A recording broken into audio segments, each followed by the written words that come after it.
Salut à tous et bienvenue dans cette nouvelle vidéo. Aujourd'hui, nous allons voir ensemble les formulaires avec React. Comment est-ce que on peut manipuler les formulaires. Donc, dans cette partie, nous allons déjà revenir un petit peu sur ce que nous avons vu, à savoir les cycles de vie, les variables d'état ou du moins les états dans les composants. Et également les hooks.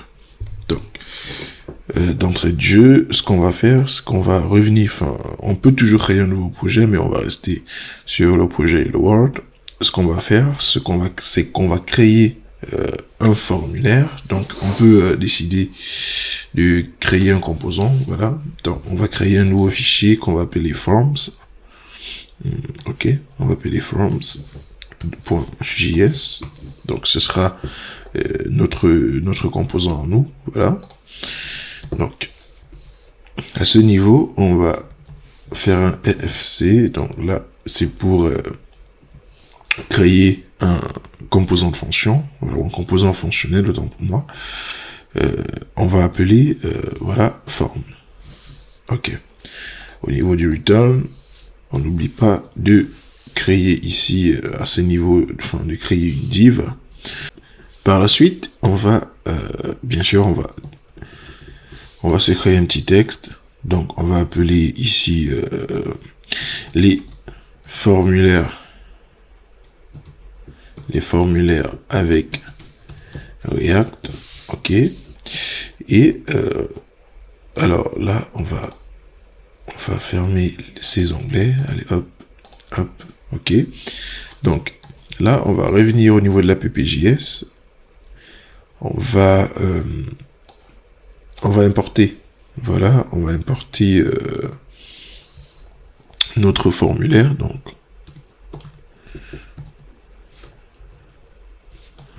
on va faire un coup d'import forms. Voilà, donc, et là, hop, on va l'appeler là. Normalement, on est bon. Donc, si on revient au niveau de l'interface, on a les formulaires avec React. Parfait. Revenons au niveau du code. Donc, à ce niveau, ce qu'on va faire, déjà, on va un petit peu espacer ça avec un BR. Et à ce niveau, on va créer des inputs. Non, avant de créer les inputs, on va faire un form. Donc, on va faire un form au niveau de l'action. On va faire un get. Ouais, on va aller sur la base d'un get request pour une méthode get. Donc, à l'intérieur de notre balise form, on va créer un premier bouton, un button. On va créer non pas un bouton, mais un input. Donc,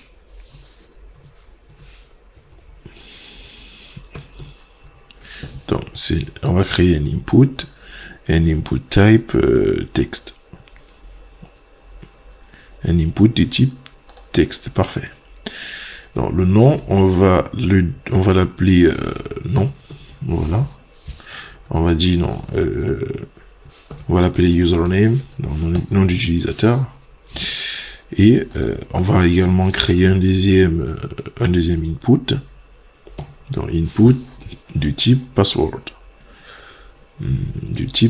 Allez, input type, where is password? Ok, alors, button, checkbox. Parfait, password. On va l'appeler password. Hein. Donc, password, donc mot de passe. Et par la suite, on va créer un bouton. Donc, à chaque fois, on n'oublie pas d'espacer un petit peu. Bon, là, on va faire un petit coup de BR. Ici également, on va faire un petit coup de BR, voilà. Allez, hop. Et à ce niveau, on va faire, après le BR, on va faire un button submit. Et voilà, donc avec c'est un bouton de type submit. Et là, on va appeler, on va le nommer, disons, send, non submit, voilà. On est en anglais, on reste en anglais. Submit.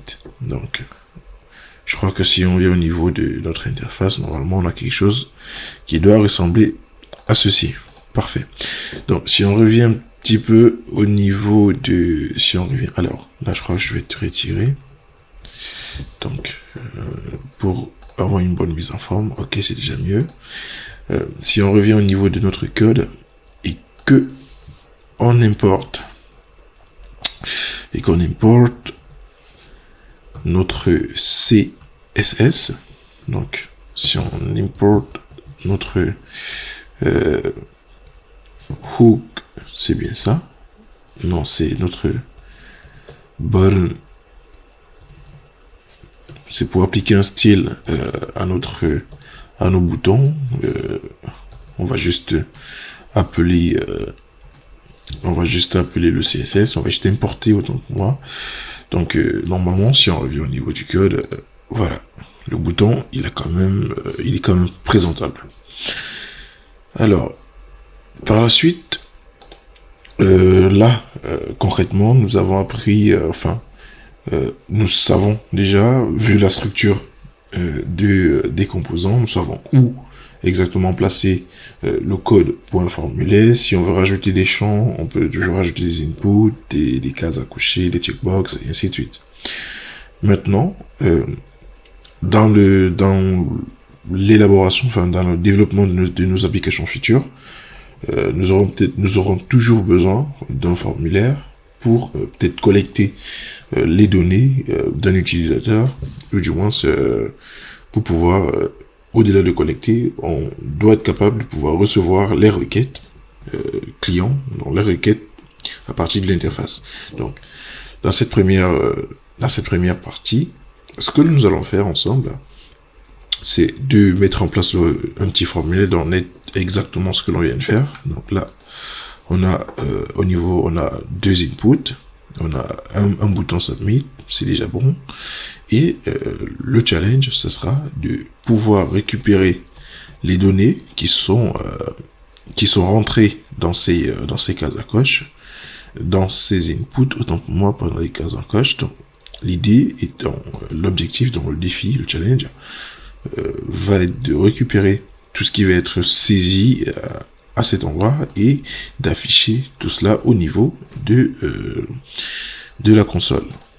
Donc on va récupérer un petit peu tout ça et normalement toutes les données, lorsqu'on va cliquer sur le bouton submit, normalement toutes les données doivent apparaître au niveau de notre console.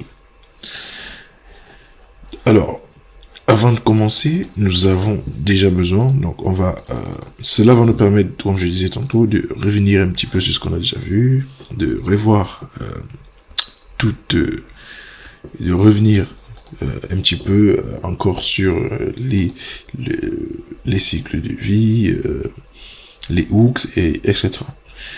Donc, pour pouvoir récupérer le contenu des variables, des données passées dans les inputs, nous allons déjà commencer par créer.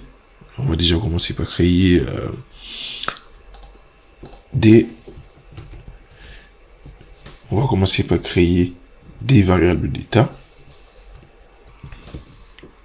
en passant par les hooks. Donc les hooks, le hook use state. Donc on va commencer par initialiser notre variable. On va l'appeler username. Donc user. Non, on va l'appeler user et on va définir la fonction set user et à côté on va appeler notre use, autant pour moi, use state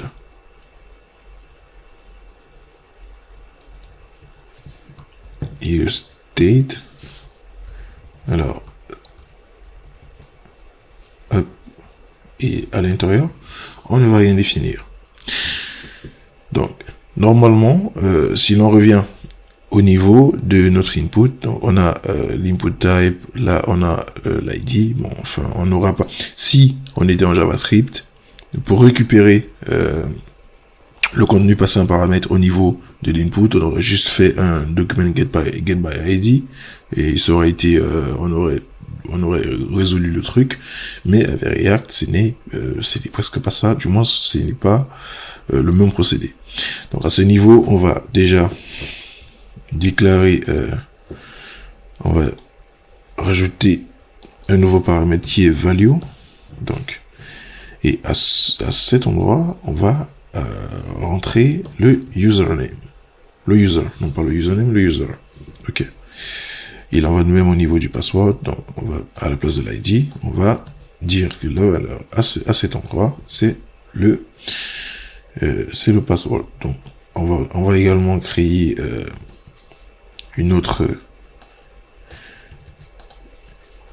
variable d'état à ce niveau qu'on va appeler voilà, password pwd, et on va l'appeler set password, donc set pwd.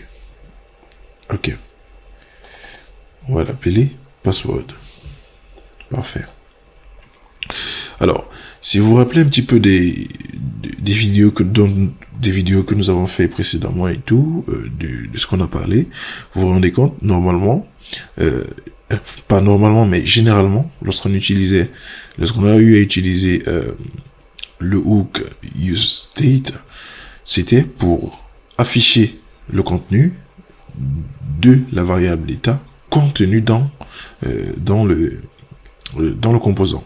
Donc le composant, il avait une valeur, au niveau de la variable d'état, et ce qu'on s'est chargé, c'était de récupérer cette valeur déjà présente au niveau de la variable d'état et de l'afficher sur le côté client, donc au niveau de l'interface. Dans cette partie, ce qu'on va faire, ce sera l'opération inverse. Donc l'idée, c'est de récupérer ce que l'utilisateur, lui, va renseigner au niveau de l'interface à l'intérieur de notre composant, ou du moins, pourquoi pas de l'afficher. Donc, ce qu'on va faire, comme je l'ai d'abord dit, on va récupérer ce que l'utilisateur va nous rendre, et on va l'afficher au niveau de la console. Au niveau de la console, effectivement. Donc, si on revient au niveau de notre interface, ici, donc, l'ING, useState est défini, mais, ok, pas de souci. On revient. À ce niveau, on a un bouton de type submit, ok. Et là, on va rajouter un gestionnaire d'événements. On va rajouter le onClick.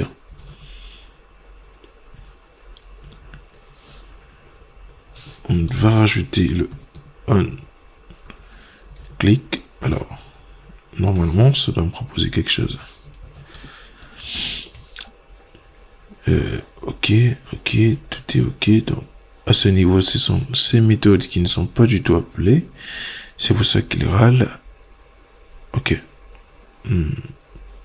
useState not defined. Ok, there's no problem with that. Ok.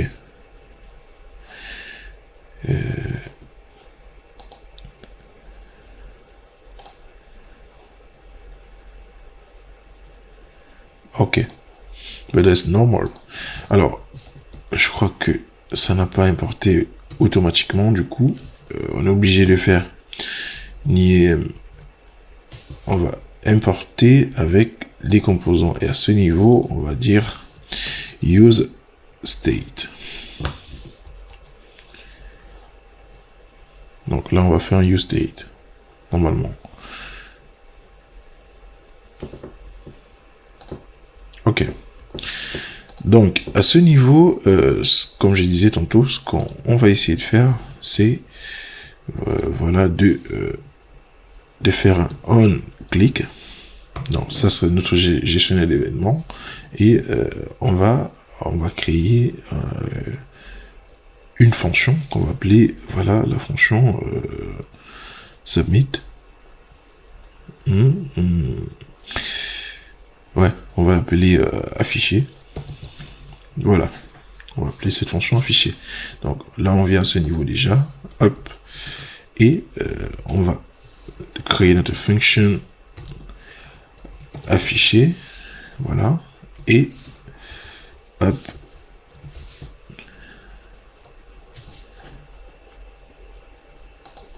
normalement on est bon. Ok, donc afficher is not defined.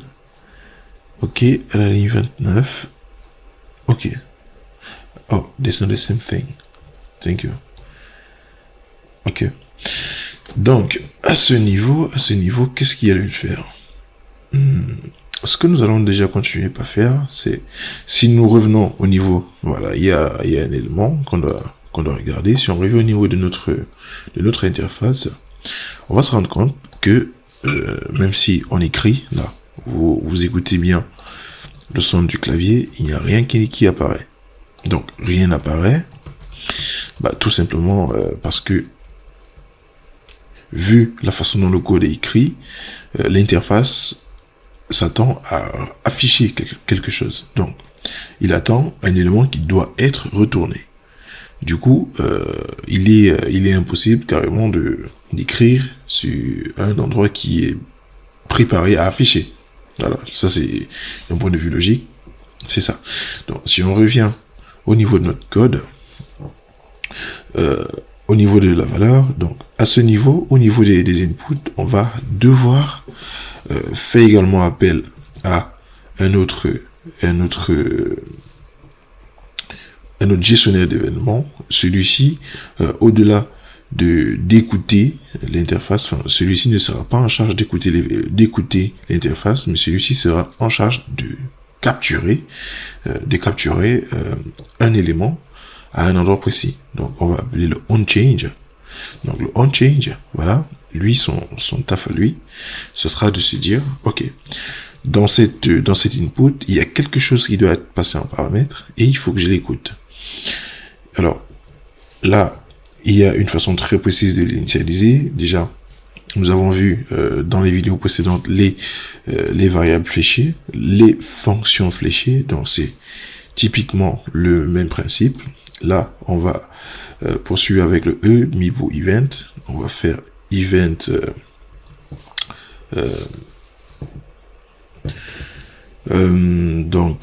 target.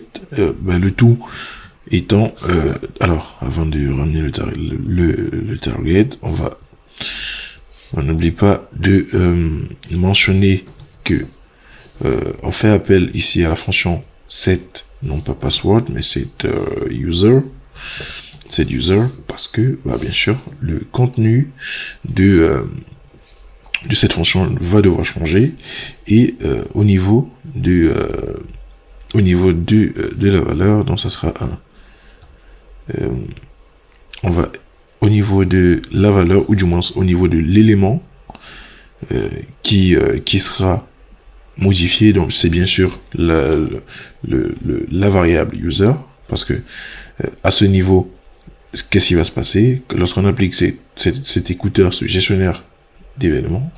On va se dire à un moment que tout ce que l'utilisateur va renseigner récupère ça et met à jour, donc update la valeur du user prédéfini. Là, lorsqu'on a déclaré notre constante, on s'est rendu compte que au niveau du user, au niveau de la valeur du useState, on n'a rien défini. Ça veut dire que de base, il n'y a rien au niveau de notre variable d'état. Dans la variable d'état user ne contient aucune valeur. Du coup, avec ce gestionnaire d'événements, avec cet écouteur d'événements, et l'événement ou l'action ici, c'est l'action d'écrire quelque chose dans l'input, là, il faut qu'on puisse récupérer directement ce qui va être rempli à cet endroit.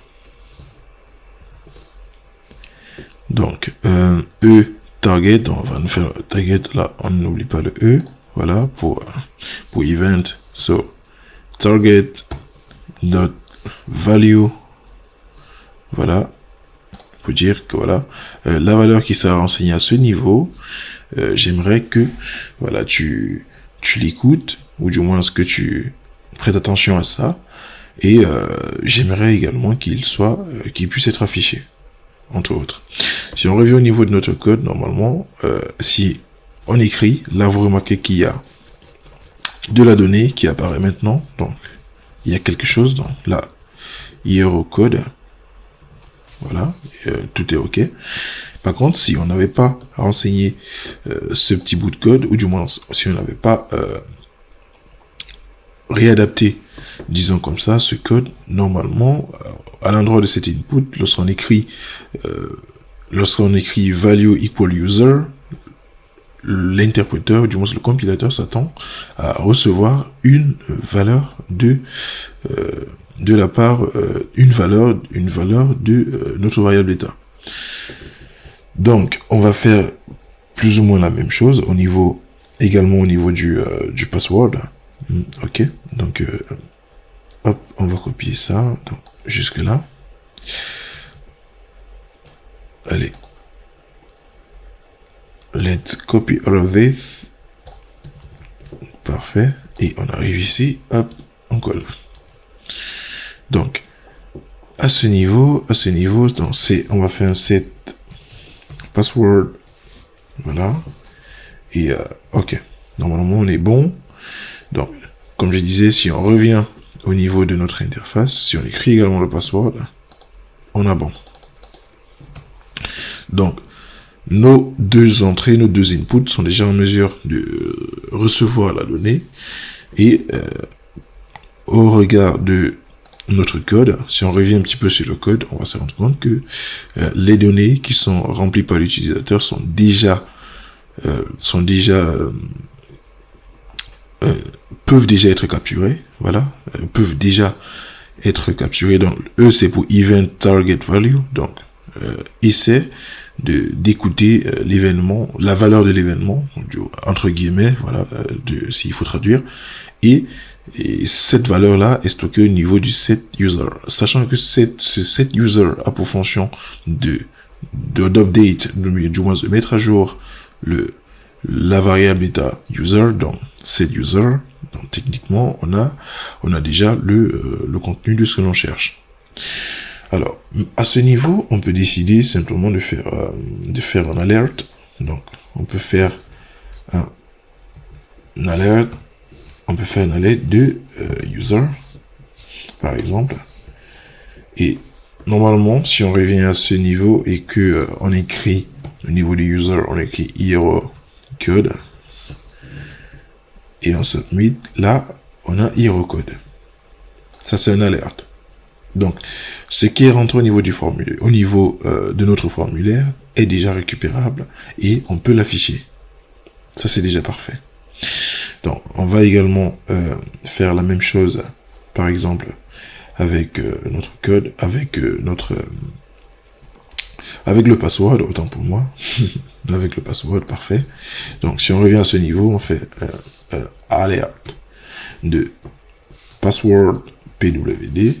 OK, bah, normalement, on doit pouvoir avoir quelque chose.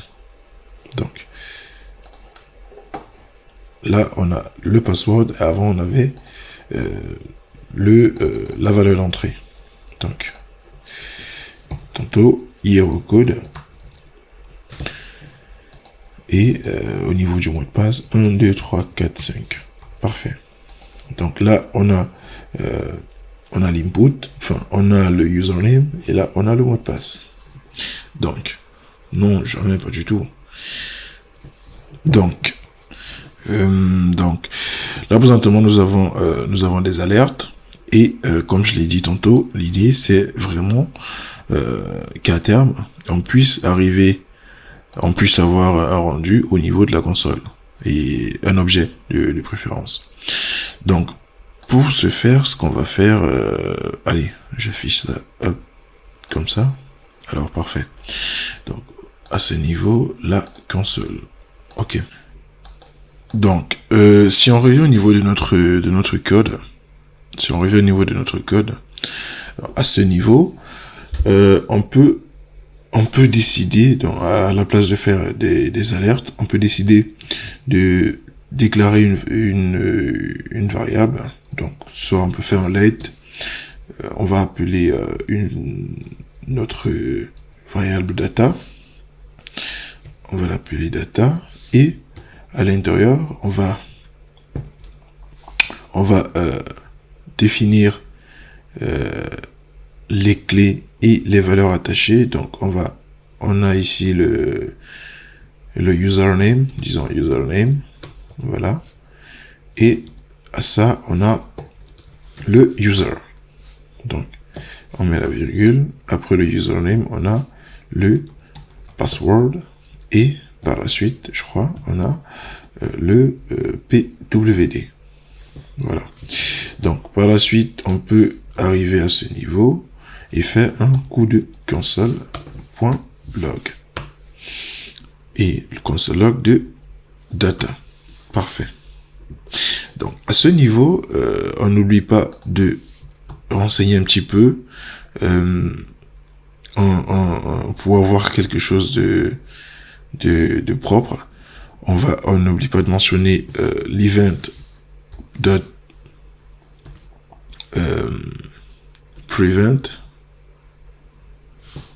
prevent default. Donc, l'idée étant de taire, entre guillemets, donc, bon, pas de taire, entre guillemets, l'idée d'utiliser un event prevent default, c'est de faire en sorte que la console se charge de nous retourner uniquement ce qu'on demande et que toutes les affichages, tous les événements par défaut qui sont généralement affichés sur la console et tout, que tout ça voilà n'interfère pas avec ce que l'on veut afficher. Donc si on revient au niveau si on enregistre d'abord, si on revient au niveau de notre interface, donc à ce niveau, si on renseigne par exemple le username en disant hero code et le mot de passe 1, 2, 3, 4 et 5, si on valide normalement, vous remarquez immédiatement à ce niveau, on a un objet qui s'est créé, donc on a quelque chose, on a une donnée, une data qui s'est créée à ce niveau, où on a le user, on a le password qui est 1, 2, 3, 4, 5, et le username qui est hero code. Donc ici, il nous dit c'est un objet. Donc voilà, hop, ça c'est